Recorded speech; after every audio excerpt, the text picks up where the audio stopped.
There was a time where I was sipping lean, I was popping pills, I was doing Molly, shrooms, everything.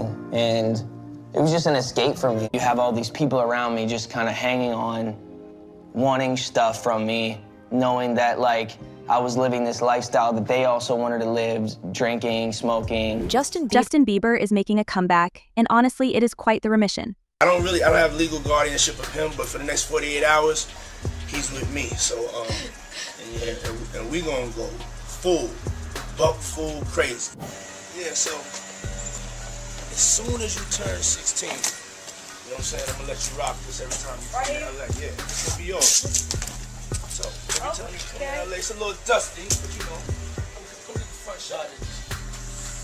Man. Minute. Woo. Okay. Okay. All right, so I'm gonna be driving this next year. Hollywood and its elites are known for funding shady activities and doing things they shouldn't, mostly Diddy lending a hand to groom young artists. However, that hasn't stopped these powerful individuals from doing what they enjoy doing the most, and that is exploiting others for their own messed up gain. Taking no slice from nobody, it's God. That's the only person that I serve. My mom ain't here. My mama was sacrificed. You know, out in Hollywood, a lot of people come up missing. Feels like it might be a lot of that. Can't control me. You get what I'm saying? They can control Shaq. They can control Charles Barkley. They can control LeBron James. They can control JayZ and Beyonce. I know you, man. But they can't control me. You see, it ain't no name I won't name. It's up. Of course, we also have people who are not afraid to stand up against these elites, and it looks like Bieber has recently joined the army. Valuing the wrong things in this business because there was things dangling in front of me.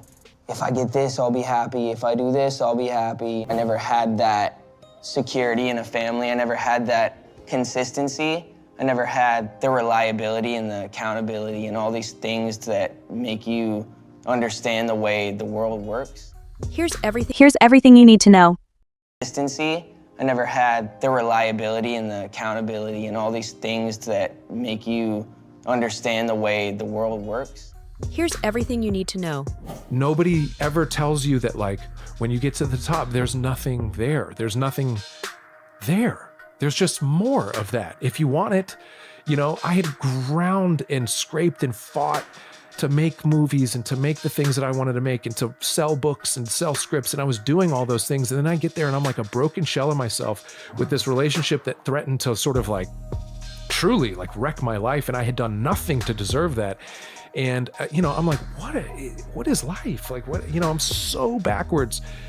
An unsettling network of influential people in Hollywood who routinely groom young musicians under the idea of mentorship has been brought to light as a result of actors finally taking a stand against the alleged system. Everything you wanted to do, you were doing, but you still weren't happy. But I was, but I'm a victim. I'm a product, I should say, of these systems that we all survive in, which is, this sort of capitalist-driven, corporatocracy kind of driven way of merchandising and commercializing every thought and fear and moment that we have in our lives, and never giving us a chance to slow down. And when I was able to, I was on my way out, and I saw my kids, and I saw them grown up. And you really saw that? Yes, I did. And I saw them asking me, just like a mature, grown adult would say something very calmly without emotion, like, please don't do this. It is Bieber, an unsettling network of influential people in Hollywood who routinely groom young musicians under the idea of mentorship, has been brought to light as a result of actors finally taking a stand against the alleged system. 16. You're not ready. Slow down. Let's slow down, Jess. Okay.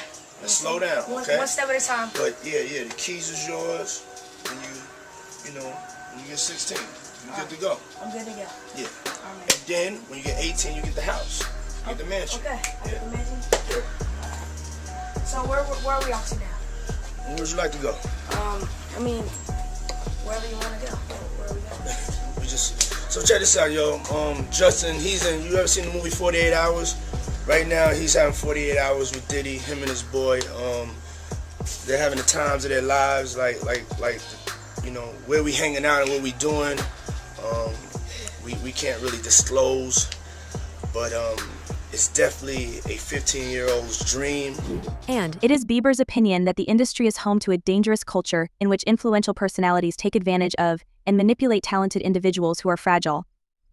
Bieber reveals the difficulties of navigating an industry that frequently turns its back on individuals who are struggling with exploitation by sharing his own struggles as a young musician. It was hard for me being that young and being in the industry and not knowing where to turn, and everyone, telling me they love me and, just turn their back on you in a second. But yeah, just protecting those moments because people take for granted encounters and even though the entertainment industry has a tendency to conceal those who commit abuse, he stresses the importance of protecting young artists from the widespread abuse that occurs inside the industry. I'm good. How are you? All right, young brother, everything's good? Everything's Selling great. out arenas and everything? Starting to act different, huh? No, You ain't been calling me and hanging out the way we used to hang out. Well, I mean, you try to get in contact with me, through all my, partners and whatnot. Mm-hmm. But you never really got my number, so. Right, okay. My number? Yeah. I'm gonna tell you my number. Yeah. It's 555. Yes, okay. 5555. Okay. By committing to speak out against the concerns of grooming and exploitation done by Diddy, Justin Bieber has recently distinguished himself from other artists. Get you and your little dog, too. And congratulations, young Miami. Run as fast as Cassie did.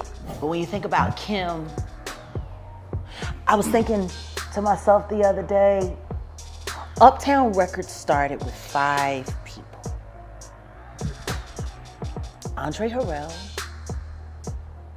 I'll Be Sure, Heavy D, and Puffy.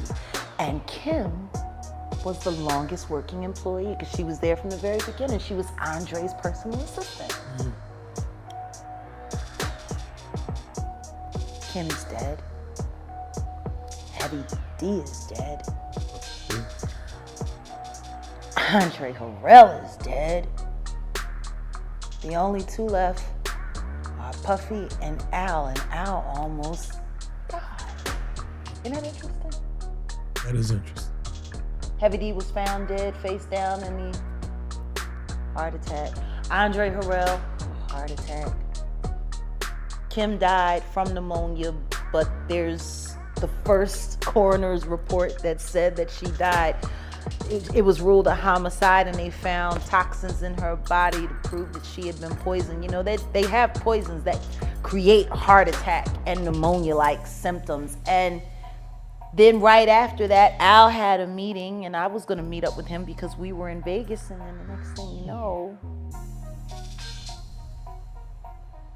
you wanna know what they all had in common though? The survivors and the late of Uptown Records, they were all writing tell-all books. He said, the objective of Bad Boy is to kill talent. We don't want talented as a bad boy. Talented motherfuckers think they gotta say. Oh, a talented motherfucker will tell you, I'm gonna turn in my album when I feel like it. He said, but see, if we get people with no talent,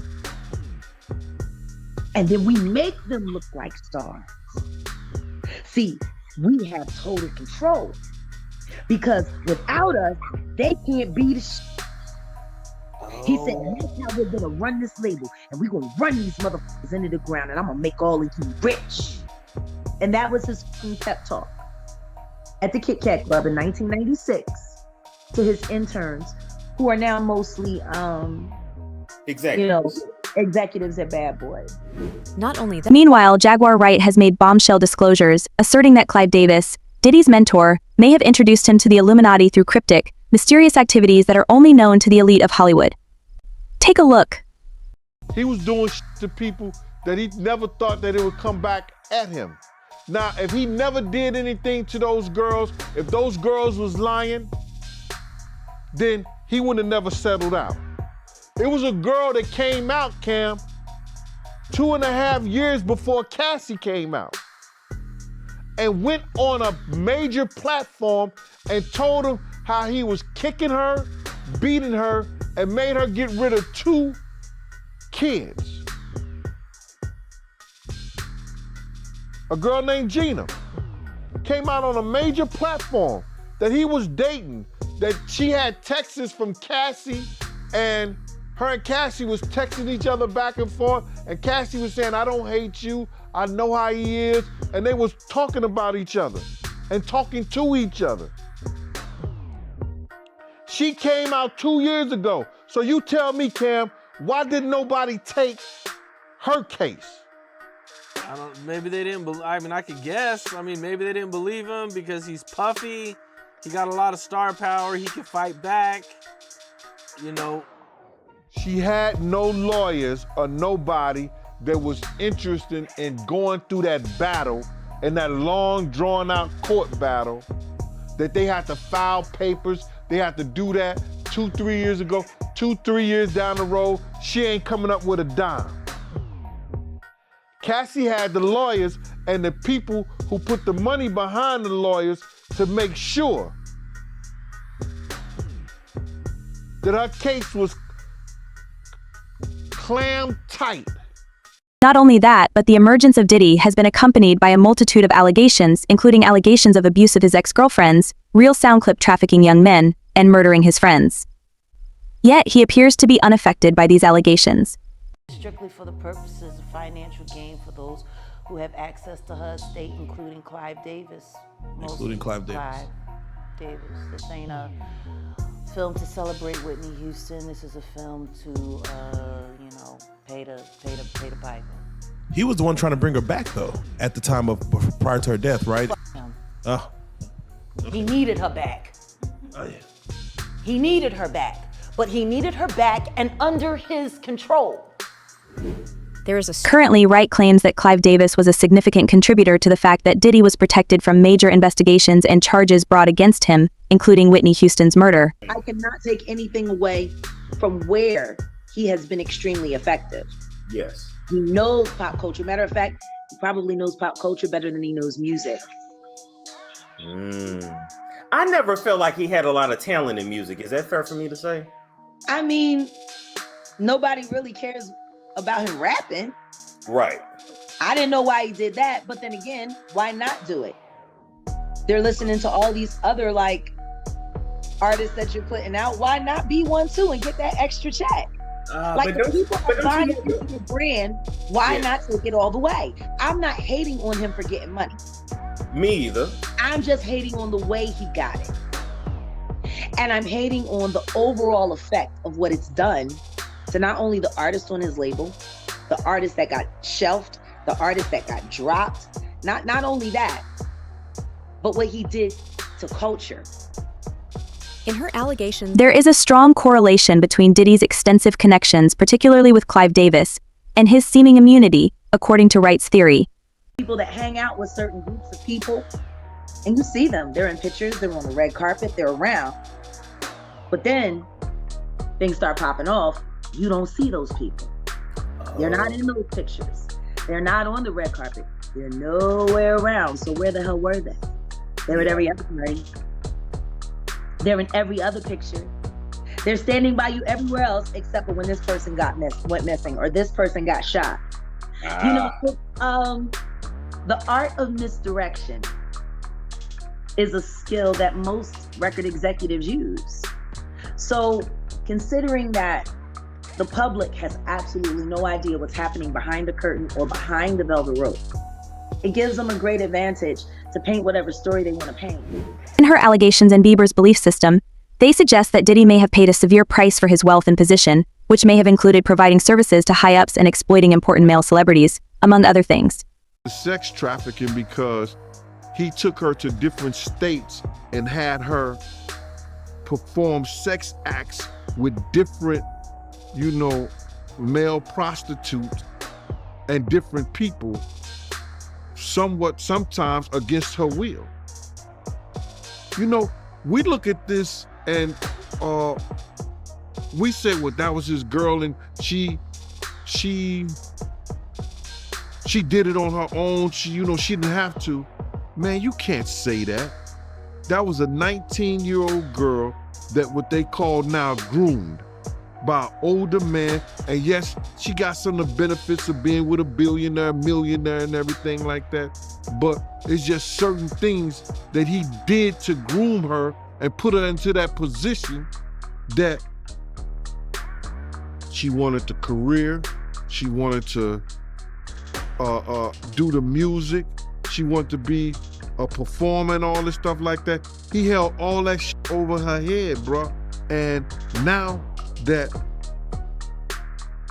she came out and telling everybody her story and what happened to her, you know, people are finding fault in her. People are saying that she ain't right for putting a lawsuit against him, but she earned every bit of that, bruh. Beyond that, not to mention, according to Wright, the lawsuit that Cassie filed against Diddy, in which she accused him of unspecified crimes, lends fuel to Wright's claims and raises doubts about Diddy's alleged involvement in illegal operations, particularly in relation to the trafficking of individuals inside the entertainment industry. I think that light has definitely been shone into the dark regions, and it's painful, but it's a necessary thing for change. So there you go. Do you agree, John? Yeah, you can't help. It's an incredibly difficult thing to talk about in the context of a comedy interview. Yeah. Because there's very little that's comic about it. Yeah. You're seeing lives destroyed, but you're also seeing lives that have been deeply troubled for years, and it's kind of a tragic healing process. It's a big upheaval. I mean, I've never seen Hollywood quite so shaken by anything. Beyond that, Jaguar Wright also claims that Diddy's membership with the Illuminati, sponsored by Clive Davis, has insulated him from legal ramifications, allowing him to operate with apparent impunity despite serious accusations. Following Wright, we also have Cat Williams, who has recently spoken up about Diddy and asserts that Diddy is 1,000% involved in sex trafficking and is making use of the music and entertainment industry to facilitate